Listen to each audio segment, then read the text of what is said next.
Le gouvernement et sa majorité parlementaire ont eu la main lourde en matière d'austérité. TVA, retraite, fiscalité, dépenses publiques, la note va être salée.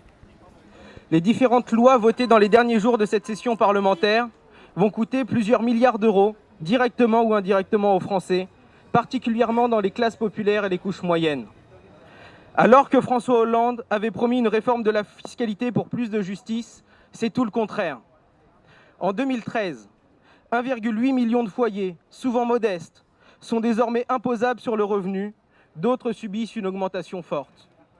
C'est l'effet désastreux du gel de l'indexation du barème de l'impôt sur le revenu, instauré par Fillon alors Premier ministre. La loi de finances était une véritable bombe à retardement pour les plus démunis, non désamorcée par le gouvernement Ayrault.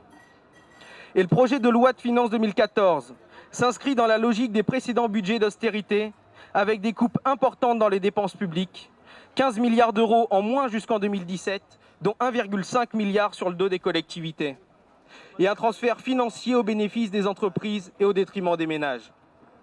Ce sont donc 12 milliards d'euros de baisse d'impôts pour les entreprises, tandis que les ménages subissent une double peine.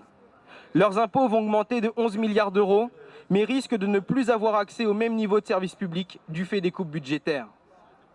Les personnes devenues subitement imposables, en plus de devoir payer l'impôt, perdent du même coup un certain nombre de droits qui leur permettaient de tenir la tête hors de l'eau. Sont impactées l'allocation logement, les allocations familiales, les quotients familiaux, la redevance télé, la taxe d'habitation, etc. C'est d'autant plus inacceptable à l'heure où les plus riches et les grandes entreprises se voient multiplier les exonérations et où l'évasion fiscale se chiffre par dizaines de milliards d'euros.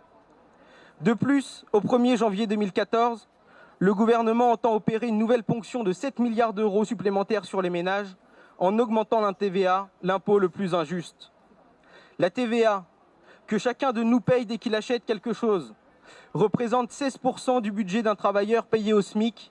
Il ne représente plus que 6% du budget pour les plus hauts revenus. À cela s'ajoute le refus du gouvernement de baisser, comme il s'y était engagé, la TVA sur les produits de première nécessité. Le tout pour financer une partie des exonérations fiscales nouvelles de 20 milliards d'euros que le MEDEF a exigé et obtenu du gouvernement dans le cadre du crédit impôt compétitivité emploi, sans aucune condition d'engagement en faveur de l'emploi et des salaires.